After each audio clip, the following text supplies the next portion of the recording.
Hi guys, Alistair down here at Living Golf Academy, and today we're going to talk about how to start your downswing correctly.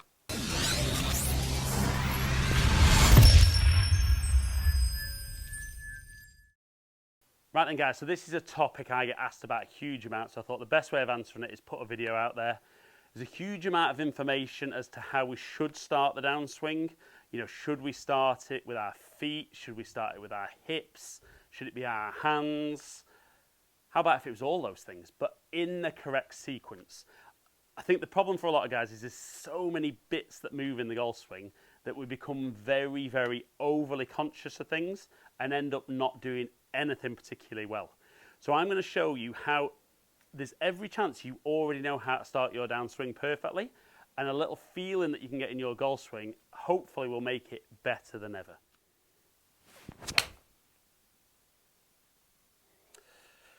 Right then guys, we all love those shots, don't we, where it just feels powerful, effortless, and you get a fantastic shot at the end. And a huge part of that is a lot of golfers work really, really hard on the backswing, and I'm not saying the backswing is not important.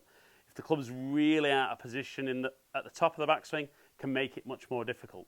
But I see a lot of guys that are in a really decent position at the top, but really struggle how to start that downswing correctly.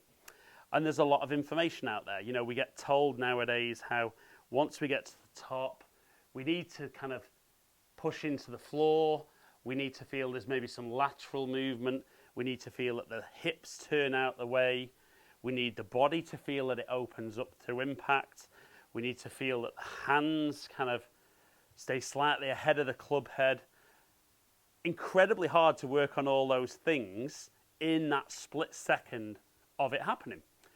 Now, one key thing that you see with all great players is something called the kinematic sequence. So what you will see in the downswing is that from the top, actually just as we're getting to the top, we'll see that the upper body's going one way and the upper body is already starting down.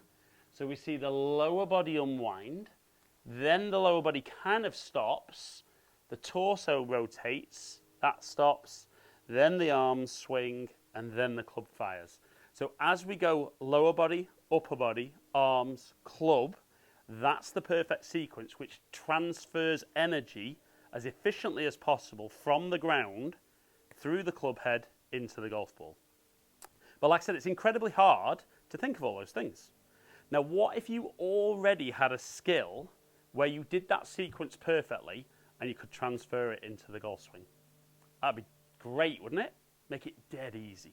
So, one thing I love getting golfers to do is to actually ask them to throw a golf ball out onto the driving range. And what you generally see, particularly when you're asking them to throw it a decent distance, is most people throw reasonably. You get the odd person that doesn't. But when you throw a ball, what you see is that as the arms going back, you see the lower body move to the left and start to unwind. The hips open up, the chest opens up, then the arm fires. So you actually get that perfect sequence that you're looking for in your golf swing. Now, the magic question, how do you transfer that sequence from throwing a golf ball into hitting a golf ball? So the really, really easy way is I want you to feel, we're going to do some practice swings, and we need to use your imagination a little bit here. We're going to imagine that we're going to throw the golf club down the range. So we're going to take our normal address position, and as we're swinging back, we're going to feel like we're going to throw the club down the range. That felt good. And the first thing I think you see with a lot of guys is it looks like a lot of the tension disappears from the golf swing because they're so overly conscious of lots of bits. They kind of try to put a jigsaw together in a split second. So once you can get a bit of a feel for throwing the club, then I want you to have a couple of goes where you feel like you throw it as far as you can. And when you see guys do this, it's hugely powerful and some great sequencing in there. So then the little challenge is, but I need to do it when there's a golf ball there. And we all appreciate that very often when there's no golf ball, we're 100% focused on what we're doing. But when the ball's there, we maybe don't focus on our golf swing as much. we're a bit more worried about the golf ball.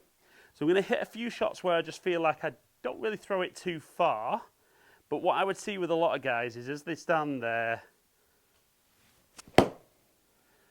they just don't really use the body particularly well, don't use the ground. So this throw in the club exercise should be fantastic for them. So we're going to feel like we throw a couple, but not a huge distance.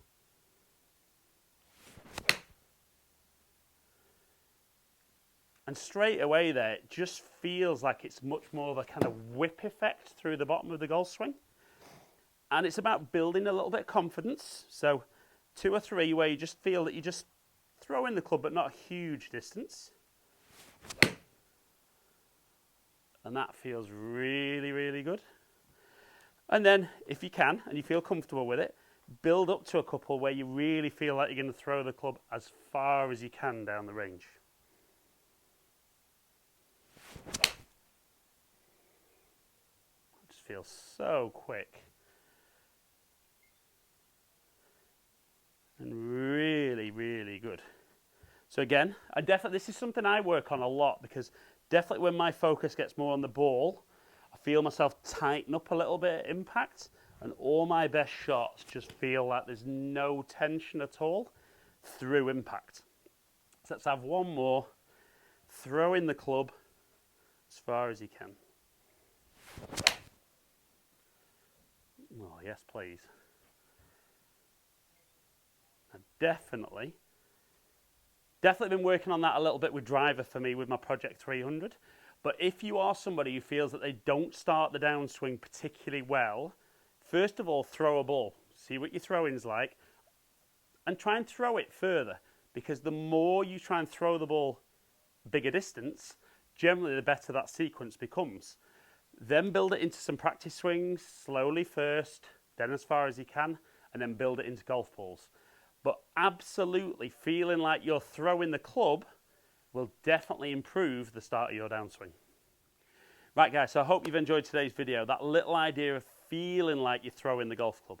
Please don't let go. I'm not advocating throwing your golf clubs around on the golf course or on the driving range, but definitely we see that with most of us learning how to throw from a young age, that kind of kinematic sequence that it's called, we've already learnt it, but because we focus so much on hitting the ball, our focus is very much at the bottom of our golf swing rather than towards the target.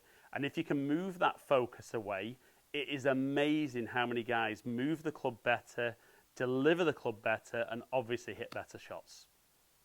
So if you've enjoyed today's video, like and share it, comment below, I'll get back to as many people as I can. If you don't currently subscribe and you've enjoyed the video, click the subscribe button and ring the notification bell. Make sure you get my videos as soon as they land. Please follow me on all my other social media platforms, all under Ali Taylor Golf. Hopefully catch up with some of you guys down here soon. Stay in contact.